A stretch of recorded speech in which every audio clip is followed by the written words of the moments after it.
চলুন আজ আপনাদের এই 1 মিনিটের ভিডিওতে অবনীন্দ্রনাথ ঠাকুরের বাগান বাড়ি থেকে একটু ঘুরিয়ে আনি, যেটা আছে কোন্নগর।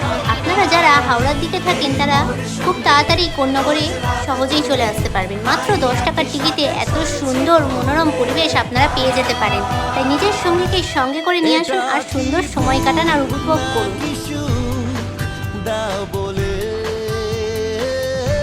ভেবে আকুল ক্লান্ত বুক দাও